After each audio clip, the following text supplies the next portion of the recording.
friends. Welcome back to Healthy Living with Denise. I'm Denise, and we are talking about feeling better, feeling stronger, being stronger, and thriving through this chapter of life, this chapter being midlife. Um, and I'm really excited. I want to talk to you about something that I experienced a couple of days ago. Well, actually, I guess it's been about a week. I recently had the honor of emceeing an extraordinary event. It was a 2-day event here in Rochester, Minnesota. It's actually the seventh annual. We had to skip a couple of years though because of COVID.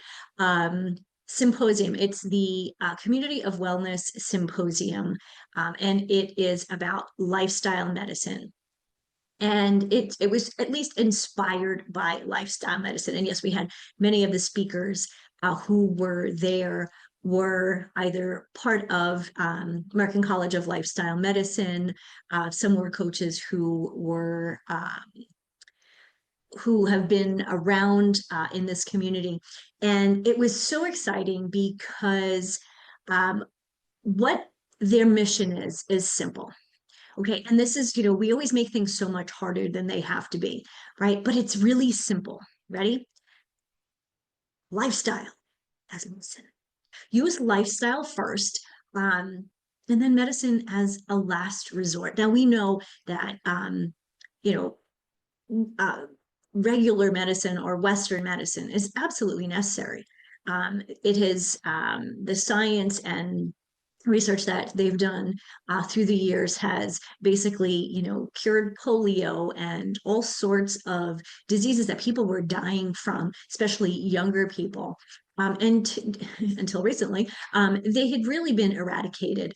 For whatever reason, people get a little freaked out nowadays about vaccines, and this is not about vaccines, but obviously there are some things that absolutely make sense, right?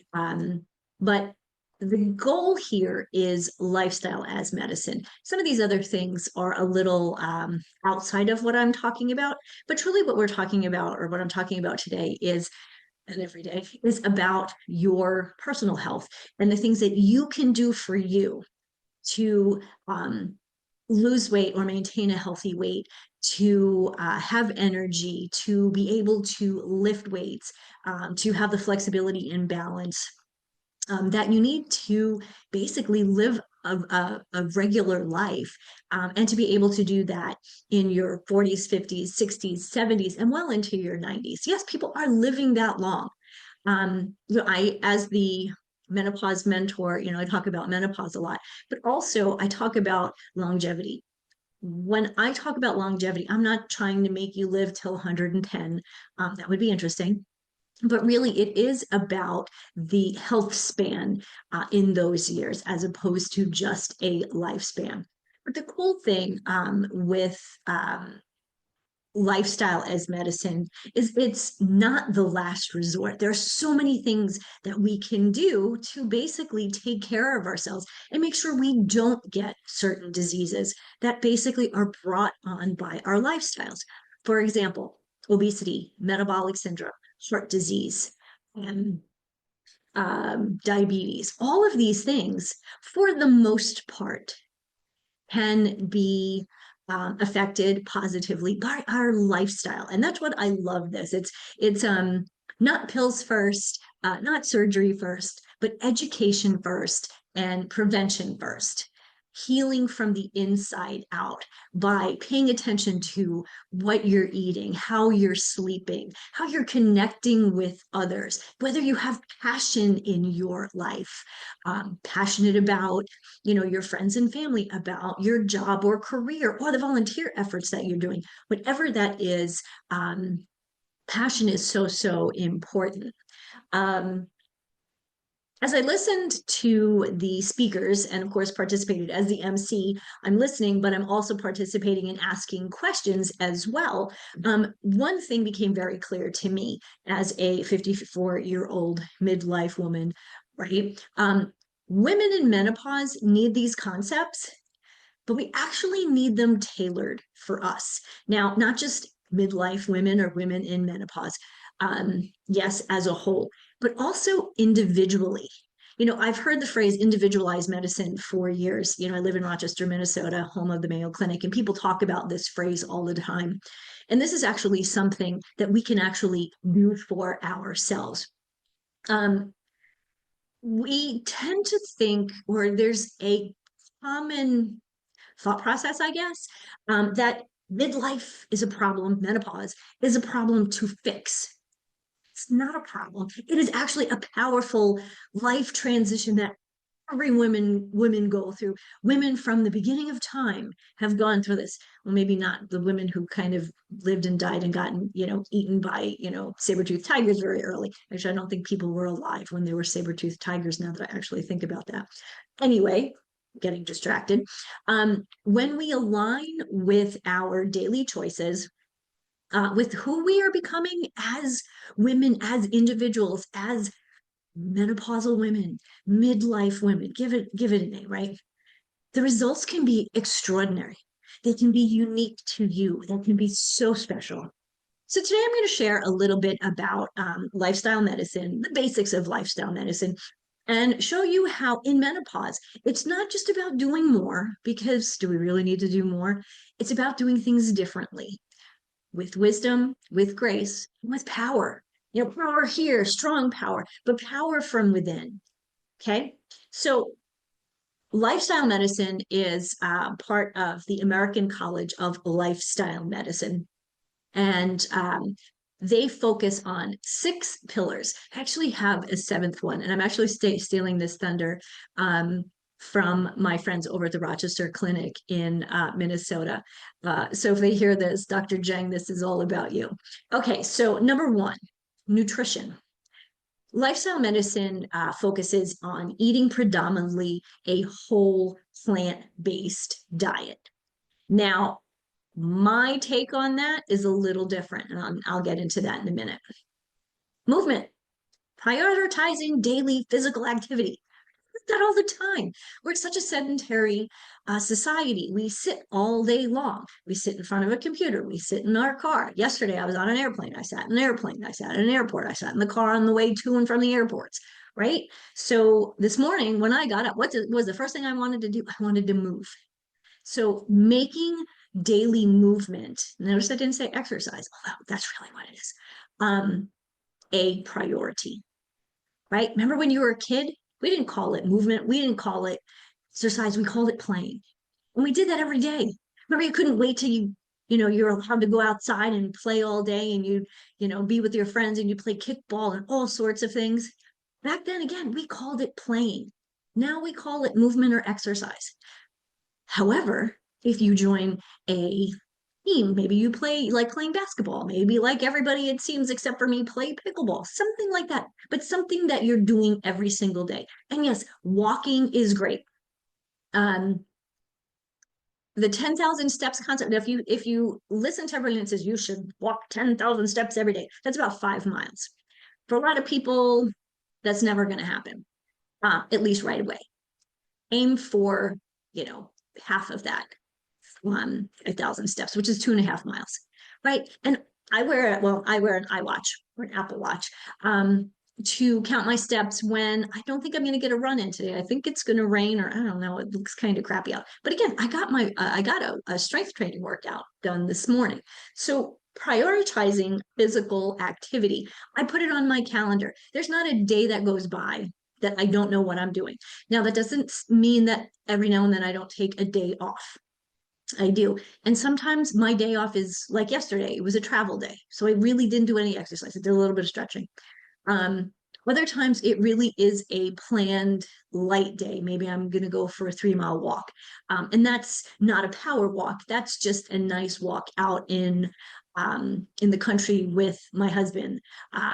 It's still activity and movement, but it is not necessarily what I would consider like real exercise. I'm moving, but I'm not really exercising to get my heart rate up. That's more of a kind of an off day. The third pillar is restorative sleep, getting deep, restful sleep, healing sleep. So many times we say, oh, we don't, I'm young, I don't need to sleep, or, I'll sleep on the weekend, or I'll make up for it. No, we need to be getting 7 to 9 hours of good sleep every single night. Now, I know in midlife, ladies, this can be difficult. And so we need to figure out how we can manage that. Whether, you're experiencing hot flashes and night sweats, or if you just wake up in the middle of the night and you're like, okay, I'm awake. Why? What's going on here? There are ways to mitigate that, right? We just have to go searching for them. And, when I said, a little bit earlier, I mentioned individualized medicine. Sometimes this individualized medicine is by you doing some research. The nice thing is there are people like me around who can help guide you on your wellness journey. Okay, so number 4 is stress management. Yeah, no. Why is stress management part of every pillar of health? Because we live in a very stressful society. Whether it's your working career, family, social media, the news, world health, world news, whatever it is, all of these things are stressors.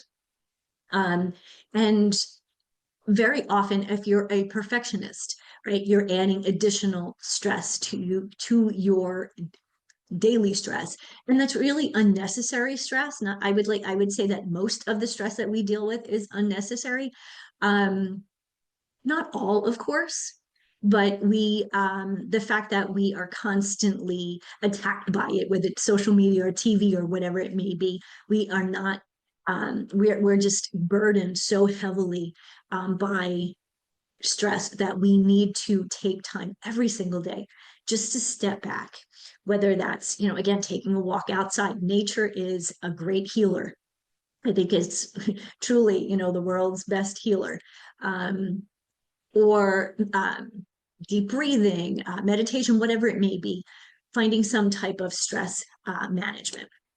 Number 5 is kind of an one for me, but it does make sense. It's kind of obvious. Limit alcohol, Tabasco. Tabasco is actually really good, especially if you put it on your eggs in the morning. Anyway, limiting alcohol, tobacco, and processed junk food. And by that, I mean chips and cakes and cookies, all of the stuff that comes packaged, also processed meats, all of those things. Again, limiting them. This doesn't say completely cut them out, though you probably should completely cut out tobacco. And even though processed junk food you should really cut out, sometimes it's just really hard, right? If you're traveling, whatever it may be, you're driving down the road and you just don't have anything with you, and you're like, I got to stop at the gas station. There are some healthier options there. Go for the nuts, as opposed to the chips, which chips will fill you up for a couple minutes, and then about 15 minutes later, you'll be hungry again. Anyway, so that's number 5. Number 6 is positive social connections, building meaningful, supportive relationships. Well, of course, we want to do that. That's part of life, right? The number 7 that my friend Dr. Jen and May, who works with him, his wife May, they came up with this one a few years ago, and I really like this one, and it is purpose. I mention purpose. I mention purpose quite often, but having a purpose in life, again, whether that's your career, your family, something that you enjoy doing. So all of those things are the pillars that lifestyle medicine focuses on. And all of these are important, I mean, at any stage of life. But here is my perspective when it comes to menopause. For menopausal women, we need to evolve. We need it to evolve, this whole concept of lifestyle medicine. In menopause, our nutritional needs shift, right? Protein isn't just helpful, it is essential. And yes, there are plenty of plant-based proteins, tofu, tempeh, beans. Years ago, my niece decided to go vegan. And at one point she said to me, she's, Didi, all I'm eating is like carbs. Even though the tofu and the tempeh were protein, she was eating a lot of beans and a lot of greens and a lot of lentils, which, yes, they have some protein, but they are more carb. So why do we need it? Why do we need this protein? And by that, I'm thinking, lean proteins, fatty fish, I even do organic eggs, not a lot, but I do incorporate them into my diet. I did try to be 100% plant-based a bunch of years ago. I wasn't as strong. I wasn't as fast. I didn't feel as good. I didn't recover from workouts as quickly. So why do we need this protein other than those things that I just said, right? Preserving lean muscle. As we get older and our estrogen starts to drop, our ability to maintain muscle decreases along with that. And so eating protein will help us to preserve that lean muscle that we already have, but it's also going to help us to build when we're lifting weights. It's also protecting bone density. Again, as we get older, there are certain groups of women who are more prone to osteopenia or osteoporosis, right? That's kind of the brittle bones. And, we know more women who have fallen and broken a hip than men, right? So bone density, balancing blood sugar. This is a big one. As we get older, and with that, we tend to start struggling with our weight. We start struggling with insulin resistance or insulin instability, right? Blood sugars up and down. Protein is going to help balance that blood sugar. So you're not going to have these high spikes and high drops. But for me, what's also really important is staying full. When you eat lunch or breakfast or whatever meal, you don't want to be hungry 2 hours later going, I'm starving. What am I going to eat? This is what happens to so many women that I know. They go out for lunch and they have a salad. Okay. And it's got lots of stuff in it, lots of veggies, which is awesome. I love my veggies. I love me some veggies, but that's it. They don't have any protein, whether it's plant-based or animal-based. They may add some cheese, so that may add some, mostly calories. And then 2 hours later, they're hungry. Well, yeah, they have filled their belly with fiber, which is great. It's going to help you poop. But there's nothing to keep them satiated. There's nothing in that salad to keep them from being hungry again. I mean, even adding walnuts and seeds, those are proteins and healthy fats that will help um, with that satiated feeling. Satiated feeling, yes. So basically, to me, if you're eating more protein, quality protein, you're basically saying goodbye to cravings. You're not going to have that 3 o'clock dip that most people complain about. So while American College of Lifestyle Medicine advocates for the plant-based plate, and there's a ton of research out there, they've done lots and lots of studies, meta-analyses on people who are obese or diabetic and have taken a plant-based, diet for 8 to 12 weeks, and they've, lost weight. They've their insulin resistance is better, and their A1C is down, and that's all great, right? But I'm talking about women like you and me, right? We are not at a state where we have diabetes or metabolic syndrome. We're not obese. We're not struggling with cardiovascular disease. At least we don't know that we are at this stage, right? Unless we've been tested. But there's some wonderful research out there also that shows that in midlife, for women to thrive with a plant forward diet, they need to add balance. So yes, plant forward, right? Plant forward as opposed to plant based, which it's kind of the same. When people kind of confuse them, I say plant forward because I like that phrase as opposed to plant based. I don't know. They could actually mean the same exact thing.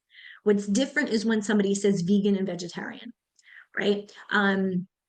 Vegan is much more intense. However, the plant-based people at ACLM are pretty intense when it comes to what they eat and what they do not eat. So, but anyway, so plant forward, having some balance. So lots of colorful fruits and veggies. Absolutely. That salad I mentioned before. Yeah, put that salad together. Put all those veggies in there.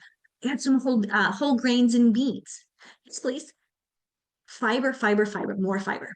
And also different types of nutrients, right? Each vegetable, each fruit, each grain or bean or seed or nut has different nutrients that your body needs, whether it's all the micronutrients, vitamins and minerals and all of those things. Really, really important to have. We talk about a balanced diet. The problem with people saying they have a balanced diet is they actually don't know what balance is. And that's where plant forward comes in handy, because it really does help us look at our plate and say, okay, 3/4 of this plate should be plant-based. And then you have that quarter that is a protein. Lean meat, chicken, turkey, salmon. I love salmon. Salmon is great because you get an extra kick of omega-3 fatty acids, which are essential for brain health, for bone, for energy, all of these things. Omega-3s are great for your knees and your joints. Great stuff. Your body absolutely demands at this stage these building blocks, right? When you were a little kid, your parents gave you healthy food to help you grow and grow into a healthy child, a healthy teenager, and a healthy young adult, right? Now it's your responsibility to continue to build strong muscle and bone and healthy immune system. That's the other piece. By eating these healthy foods, all of these phytonutrients and antioxidants, you're filling your body, flooding your body in a way, in a good way, with all of these great things that are, all of these great nutrients that are working in different areas of your body. Right? When you eat something, it doesn't just go to your finger, it goes to all of the cells, it goes to your brain, all of the part of your body. I mean, your one whole body. Again, to me, it's about adding here quality protein as opposed to taking away foods, right? Because that's what a diet is, right? A diet, D-I with a little d, D-I-E-T, is restrictive. This is not restrictive, right? There are, I don't know, hundreds of fruits and veggies that you can choose from, different ways to cook them. There are different whole grains and beans and seeds and legumes, all of these things, right? So, I mean, if you get to choose, there's just say 10 different beans on, at the store, that's 10. You get, wow, can you imagine when you start to, pick a bean and pick a different grain and all the amazing combinations that you can make. And again, it really is about upgrading or up leveling the foods that you may already be eating. So, lifestyle medicine, in my humble opinion, provides a map, right? We all need a map. If we're here and we want to get someplace else, we need a map to show us how to get there, right? But midlife women need to choose the right vehicle, built for strength, for resilience, and for joy. So, as a woman in midlife, this is not about fading away into the sunset, right? This is our time. This is our time to thrive. This is our time because we've taken care of everybody else in the past, right? Right? Kids, job, career, husband, spouse, wife, whatever, whomever, right? This is a time where you are meant to burn brighter, walk taller, live even more fully than you even thought possible, body, mind, and spirit, and truly to feel alive, right? Born, born, born, born to be alive. This is your time, ladies. So that's all I have for you today. In my next episode, we're going to dive a little bit deeper into the power of real food. I talk about real food all the time, not rules, and how you can fuel your radiance from the inside out. Until then, I leave you with this. Your healthiest years are not behind you. They're just beginning.